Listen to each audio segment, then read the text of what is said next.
தேவனுடைய பரிசுத்த நாமத்திற்கு மகிமை உண்டாவதாக. ஆசீர்வதிக்கப்பட்டதான இந்த நல்ல காலை வேளையிலே அருளுரை துளிகளின் மூலமாக உங்களை சந்திப்பதிலே நான் மிக்க மகிழ்ச்சி உள்ளவனாக இருக்கிறேன். பிரியமானவர்களே, இந்த வருஷத்தின் கடைசி மாதத்தை காணும்படியாக தேவன் செய்த எல்லா கிருபைகளுக்காக நாம் தேவனுக்கு முதலாவது நன்றி செலுத்துவோம். நன்றியோடு கூட தேவ சமூகத்தில் காணப்படுவோம். தேவன் உங்களுக்கும் எனக்கும் கிருபை செய்வாராக. இந்த நாளிலும் வேதத்திலிருந்து சில காரியங்களை வாசித்து தியானிக்க தேவன் நமக்கு உதவி செய்வாராக. கீழ்ப்படிதல் என்கிறதான தலைப்பிலிருந்து நாம் வேதத்திலிருந்து ஒரு சில காரியங்களை பார்க்கலாம். ஆதியாகமத்தின் புத்தகம் 22ஆம் அதிகாரத்தினுடைய 16, 17, 18 வசனங்களை நாம் வாசிப்போம். ஆதியாகமம் 22 16, 17, 18 வசனங்கள். நீ உன் புத்திரன் என்றும் உன் ஏக சுதன் என்றும் பாராமல் அவனை ஒப்புக்கொடுத்து இந்த காரியத்தை செய்தபடியால் நான் உன்னை ஆசீர்வதிக்கவே ஆசீர்வதித்து உன் சந்ததியை வானத்தின் நட்சத்திரங்களைப் போலவும் கடற்கரை மணலைப் போலவும் பெருகவே பெருக பண்ணுவேன் என்றும் உன் சந்ததியார் தங்கள் சத்துருக்களின் வாசல்களை சுதந்தரித்து கொள்ளுவார்கள் என்றும் நீ என் சொல்லுக்கு கீழ்ப்படிந்தபடியால் உன் சந்ததிக்குள் பூமியிலுள்ள சகல ஜாதிகளும் ஆசீர்வதிக்கப்படும் என்றும் என் பேரில் ஆணையிட்டேன் என்று கர்த்தர் சொல்லுகிறார் என்றார். நீ என் சொல்லுக்கு கீழ்ப்படிந்தபடியால் என்கிற வார்த்தையை நாம் கவனிக்கிறோம். பிரியமானவர்களே, கீழ்ப்படிதல் என்பது மிகவும் விலையேறப்பெற்ற ஒரு காரியம். அதுவும் தேவனுக்கு கீழ்ப்படிதல் என்பது மிகவும் ஒரு ஆசீர்வதிக்கப்பட்ட காரியம். இங்கே ஆபிரகாமினிடத்திலே தேவன் சொன்னார், உன் ஏக சுதன் என்றும் உன் ஒரே பிள்ளை என்றும் பாராமல் ஈசாக்கை நீ எனக்காக பலியிட வேண்டும் என்று சொல்லி அந்த வார்த்தையை கேட்ட ஆபிரகாம் ஒரு சலனமும் கொள்ளாமல், சந்தேகப்படாமல், கோபப்படாமல் தேவனுடைய வார்த்தைக்கு கீழ்ப்படிய வேண்டும் என்று சொல்லி அப்படியே கீழ்ப்படிந்து தன் பிள்ளையை பலி கொடுக்க போனான் என்று நாம் பார்க்கிறோம். ஆகவே தேவன் ஆபிரகாமை ஆசீர்வதித்தார், ஆபிரகாமை உயர்த்தினார், ஆபிரகாமுடைய பேரை தேவன் பெருமைப்படுத்தினார். அது மாத்திரமல்ல, நீ என் சொல்லுக்கு கீழ்ப்படிந்தபடினாலே உனக்குள் பூமியில் உள்ள சந்ததிகள் எல்லாம் ஆசீர்வதிக்கப்படும் என்று சொல்லி வாக்குத்தத்தமும் கொடுத்தார். அப்படியானால் கீழ்ப்படிதல் எவ்வளவு ஒரு மேன்மையை கொண்டு வருகிறது என்று பார்த்தால் அது மிகவும் நமக்கு உன்னதமான ஒரு காரியமாக காணப்படுகிறது.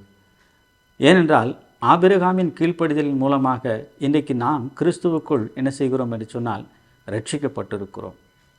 அந்த ஆசீர்வாதத்தை ஆபிரகாமின் மூலமாக நாம் பெற்றுக்கொண்டிருக்கிறோம் என்பது மிகவும் ஒரு விலையேறப்பெற்ற ஒரு காரியமாக நமக்கு காணப்படுகிறது. அது மாத்திரமல்ல, ஆபிரகாமை குறித்து வேதம் சொல்லுகிறது, முதல் கீழ்ப்படிதல் ஆபிரகாமிடத்திலிருந்து தொடங்கினது என்று சொல்லி நாம் பார்க்கிறோம். ஏதேன் தோட்டத்திலே ஆதாமையும் ஏவாளையும் உருவாக்கின தேவன் அவர்கள் கீழ்ப்படியாமல் போன பிற்பாடு ஆதாமிடத்திலே தேவன் கீழ்ப்படிதலை பார்க்கவில்லை, ஆனால் ஆபிரகாமிடத்திலே தேவன் கீழ்ப்படிதலை பார்த்தார். அது மாத்திரமல்ல, ஆபிரகாமின் கீழ்ப்படிதல் மூலமாக தேவனுடைய மனம் எவ்வளவு சந்தோஷப்பட்டிருக்கும், எவ்வளவு மகிழ்ந்திருக்கும், எவ்வளவு அவர் பெருமைப்பட்டிருப்பார். ஏனென்று சொன்னால் என் சொல்லுக்கு கீழ்ப்படுகிற ஜனங்களை தேவன் இன்றைக்கும் தேடக்கூடியவராகவே இருக்கிறார். அதிலே ஆபிரகாம் சிறப்பானவராக காணப்படுகிறான். அதற்கு பிற்பாடு நான் பார்க்கும் பொழுது தானியேலின் புத்தகத்தில் நான் பார்க்கிறோம். தானியேலின் புத்தகம் 3வது அதிகாரம் அதனுடைய 14வது வசனத்தை நாம் வாசிக்கலாம். தானியேல் 3ஆம் அதிகாரம் அதனுடைய 14வது வசனம். நேபுகாத் நேச்சார் அவர்களை நோக்கி, சாத்ராக், மேஷாக், ஆபேத்நேகோ என்பவர்களே, நீங்கள் என் தேவர்களுக்கு ஆராதனை செய்யாமலும் நான் நிறுத்தின பொற்சொலையை பணிந்து கொள்ளாமலும் இருந்தது மெய்தானா? நேபுகாத் நேச்சார் இந்த 3 வாலிபர்களை பார்த்து கேட்கிறார், நான் சொன்னபடி நீங்கள் செய்யாமல் போனதும், என் சொல்லுக்கு கீழ்ப்படியாமல் போனதும், நான் நிறுத்தின பொற்சொலையை நீங்கள் வணங்காமல் போனதும் உண்மைதானா என்று கேட்கிறார். அப்படியானால் அதற்கு முன்பதாகவே நேபுகாத் நேச்சார் கட்டளை கொடுத்து விட்டார், இந்த நான் நிறுத்தின பொற்சொலையை தேசத்தில் இருக்கிற அத்தனை பேரும் விழுந்து பணிந்து கொள்ள வேண்டும், அவைகளை நமஸ்கரிக்க வேண்டும் என்று சொல்லி. ஆனால் சாத்ராக், மேஷாக், ஆபேத்நேகோ என்பவர்கள் தேவனுடைய பிள்ளைகளாக இருந்தபடினாலே அரசனாகிய நேபுகாத் நேச்சாருடைய வார்த்தைக்கு செவி கொடுக்கவில்லை. தேவனுக்கு கீழ்ப்படியக்கூடியவர்களாய், பயப்படக்கூடியவர்களாய் காணப்பட்டார்கள். அவருடைய வாழ்க்கையில் தலையே துண்டாக போனாலும் சரி, நெருப்பு சூழலை போட்டு எங்களை சுட்டெரித்தாலும் சரி, நாங்கள் தேவனுக்கு மட்டுமே கீழ்ப்படியுமே ஒழிய மனிதர்களுக்கு கீழ்ப்படிய மாட்டோம் என்று உறுதியாக நின்றார்கள். அந்த உறுதிக்கு அவளுக்கு கிடைத்த பலன் என்னவென்று சொன்னால், அக்கினி சூழலை போட்டும் கூட தேவன் அவர்களை அற்புதமாய் பாதுகாத்து விடுதலையாக்கி அந்த தேசத்திலே முக்கியமான பொறுப்புகளிலே அவர்கள் பதவி வகிக்கும்படியாக தேவன் அவர்களை உயர்த்தினார்.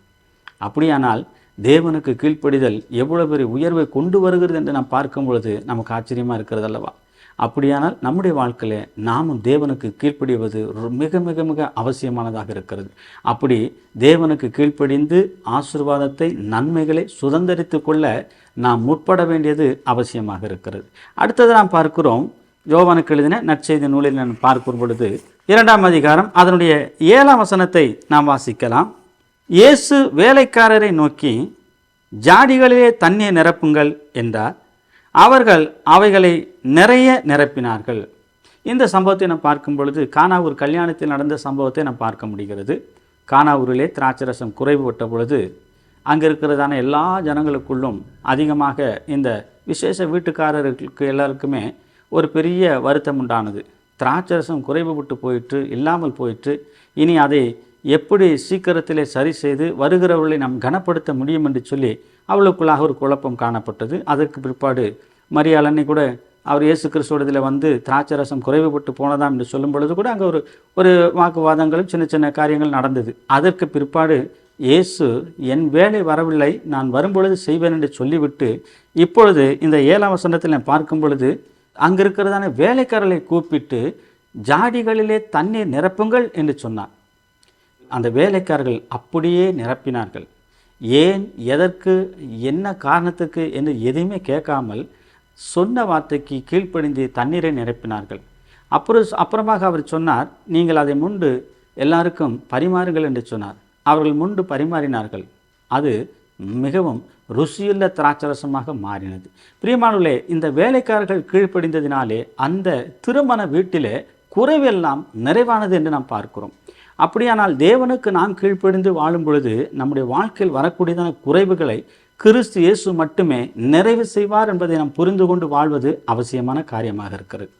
இந்த ஆண்டிலே தேவன் நம்முடைய வாழ்க்கையில் நாம் கீழ்ப்படிந்தது நிமித்தமாக எத்தனை குறைகளை சரி செய்து, எத்தனை தவறுகளை சரி செய்து தேவன் நம்மை ஆசீர்வதித்து, உயர்த்தி, மேன்மைப்படுத்தி, கனப்படுத்தி நம்மை வழிநடத்தி இருக்கிறார் என்பதை நாம் புரிந்து அவருக்கு நன்றி சொல்லி அவருடைய நாமத்தை மகிமைப்படுத்தி இன்னும் தேவனுக்கு கீழ்ப்படியக்கூடிய நிலைமையிலே நாம் வாழுவோம்.